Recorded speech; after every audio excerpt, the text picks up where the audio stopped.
friends, welcome to Leenu's Kitchen. അപ്പോൾ ഇന്ന് ഞാൻ വന്നേക്കുന്നത് ഒരു സിമ്പിൾ സ്നാക്ക് റെസിപ്പിയുമായിട്ടാണ്. ഇത് വളരെ എളുപ്പത്തിൽ ഉണ്ടാക്കാം. പിന്നെ കുറച്ച് ഇൻഗ്രീഡിയൻസ് ഒക്കെ മതി. ഫ്രഞ്ച് ഫ്രൈസ് ഒക്കെ കഴിച്ച് മടുത്തെങ്കിൽ ഇതൊന്ന് ട്രൈ ചെയ്ത് നോക്കാം. കുട്ടികൾക്കും ഇഷ്ടപ്പെടും.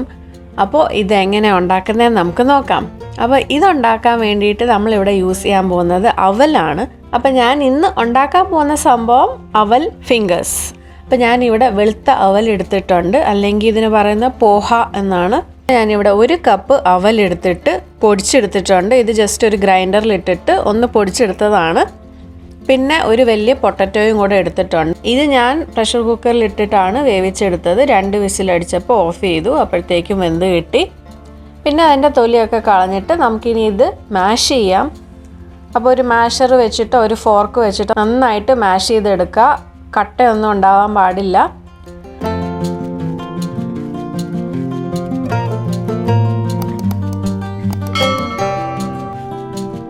അപ്പോൾ അങ്ങനെ മാഷ് ചെയ്തെടുത്തിട്ടുണ്ട്. ഇനി ഇതിലേക്ക് ഞാൻ 1 ടീസ്പൂൺ റെഡ് ചില്ലി ഫ്ലേക്സ് ചേർക്കുന്നുണ്ട്. അതിൻ്റെ കൂടെ തന്നെ കുറച്ച് ഉപ്പും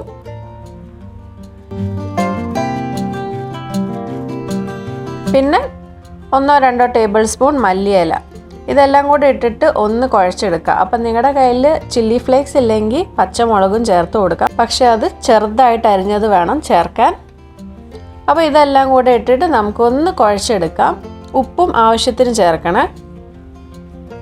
പിന്നെ നമ്മളിവിടെ പൊടിച്ചു വെച്ച അവൽ ഞാൻ ഇതിലേക്ക് ഇനി ചേർത്ത് കൊടുക്കുന്നുണ്ട്.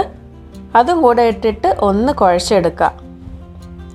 അപ്പോൾ ജസ്റ്റ് എല്ലാം കൂടെ ഒന്ന് കുഴച്ചെടുത്താൽ മതി.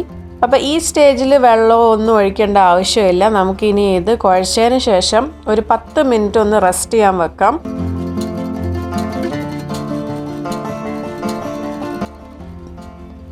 അപ്പോൾ കുഴച്ചെടുത്തിട്ടുണ്ട്. ഇനി ഞാനിത് ഒരു 10 മിനിറ്റത്തേക്ക് ഒന്ന് അടച്ചു വെക്കുന്നുണ്ട്. അപ്പോൾ അങ്ങനെ 10 മിനിറ്റിന് ശേഷം നമുക്കിനി ഇത് നോക്കാം. അപ്പോൾ അതായത് കുറച്ച് ഹാർഡായിട്ട് വന്നിട്ടുണ്ട്. അപ്പോൾ നമുക്കിനി വെള്ളം ഇതിലേക്ക് ചേർത്ത് കൊടുക്കാം. ഞാനിപ്പോൾ ഓരോ സ്പൂണായിട്ടാണ് ചേർക്കുന്നത്. ആദ്യം ഒരു 3-4 ടേബിൾ സ്പൂൺ വെള്ളം ചേർത്ത് കൊടുക്കുക. പിന്നെ ഒന്ന് കുഴച്ചെടുക്കുക. അപ്പോൾ നിങ്ങൾ നോക്കുക സോഫ്റ്റ് ആവുന്നുണ്ടോ. സോഫ്റ്റ് ആവുന്ന വരെ വെള്ളം ഒഴിച്ച് കൊടുക്കുക. അപ്പോൾ ഞാനിവിടെ ഓൾമോസ്റ്റ് ഒരു 1/4 കപ്പോളം വെള്ളം ഒഴിച്ച് കൊടുത്തിട്ടുണ്ട്. അപ്പോൾ നിങ്ങൾക്ക് വെള്ളം ഒഴിക്കുമ്പോൾ കാണാം ഇത് സോഫ്റ്റായിട്ട് വരും. അപ്പോൾ കുറച്ച് നമുക്ക് ഒന്ന് റോൾ ചെയ്യാൻ പാകത്തിന് കിട്ടണം. അതുവരെ വെള്ളം ഒഴിച്ച് കൊടുക്കുക.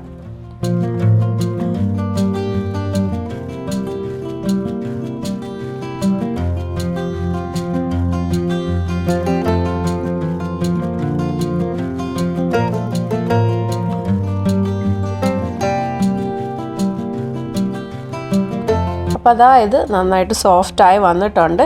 ഇനി ഞാൻ ഇതിലേക്ക് 1 ടേബിൾ സ്പൂൺ എണ്ണയും കൂടെ ഒഴിച്ചു കൊടുക്കുന്നുണ്ട്. എന്നിട്ട് വീണ്ടും നന്നായിട്ടൊന്ന് കുഴച്ചെടുക്കുക. അപ്പോൾ ഇത് എണ്ണയും കൂടെ ഒഴിക്കുമ്പോൾ നല്ല സോഫ്റ്റ് ആവും മാവ്.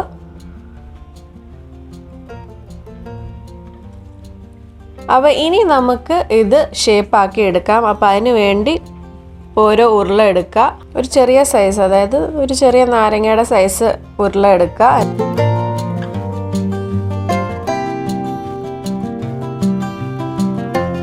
എന്നിട്ട് ഇങ്ങനെ കൈകൊണ്ട് റോൾ ചെയ്തെടുക്കുക.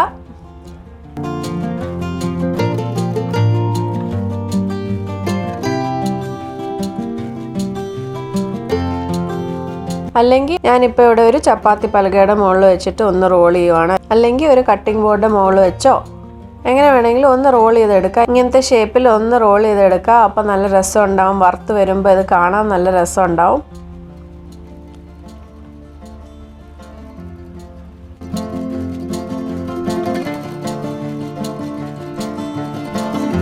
അപ്പോൾ എല്ലാം ഒരേ സൈസിൽ കിട്ടാൻ വേണ്ടിയിട്ട് ഞാനിപ്പോൾ ആദ്യം ഒന്ന് റോൾ ചെയ്തു. പിന്നെ അടുത്തത് റോൾ ചെയ്തെടുത്തതിന് ശേഷം ഇങ്ങനെ ഒന്ന് വെച്ച് കൊടുക്കുക. എന്നിട്ട് അതിൻ്റെ അറ്റം രണ്ടും ഒന്ന് കട്ട് ചെയ്ത് മാറ്റാം.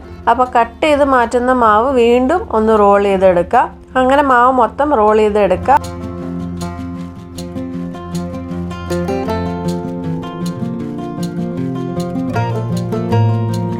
അപ്പോൾ എല്ലാം ഒരേ സൈസിൽ കിട്ടാൻ വേണ്ടിയിട്ടാണ് നമ്മളത് കട്ട് ചെയ്യുന്നത്. ഓക്കെ, ഇതാ ഞാനിവിടെ എല്ലാം റെഡിയാക്കി എടുത്തിട്ടുണ്ട്. അപ്പോൾ ഇനി നമുക്കിത് വറുത്തെടുക്കാം. അപ്പോൾ വറുക്കാനായിട്ട് ഞാനിവിടെ ഒരു പാനിൽ ആവശ്യത്തിന് എണ്ണ ഒഴിച്ചിട്ടുണ്ട്. ഞാനിവിടെ സൺഫ്ലവർ ഓയിലാണ് യൂസ് ചെയ്യുന്നത്.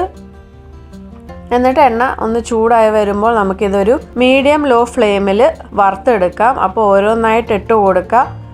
പിന്നെ പാനിൽ കൊള്ളുന്ന അത്രയും മാത്രമേ ഇടാവൂ വറക്കാൻ. അപ്പോൾ ഇത് പതുക്കെ മുകളിലോട്ട് പൊങ്ങി വരും. അപ്പോഴേ ഇത് മറിച്ചിടാവൂ, അതിനു മുമ്പ് ഇത് തൊടാൻ പോവല്ല്. അപ്പം ഞാനിവിടെ 2-3 ബാച്ചായിട്ടാണ് വറുത്തെടുക്കുന്നത്. അപ്പോൾ ഇപ്പോൾ നിങ്ങൾക്ക് കാണാം ഇത് മുകളിലോട്ട് പൊങ്ങി വന്നിട്ടുണ്ട്. കുറച്ച് കളറൊക്കെ മാറി ഒരു ഗോൾഡൻ ബ്രൗൺ ഒക്കെ ആയിട്ടുണ്ട്. ഇനി നമുക്കിത് ഒന്ന് തിരിച്ചിട്ട് കൊടുക്കാം.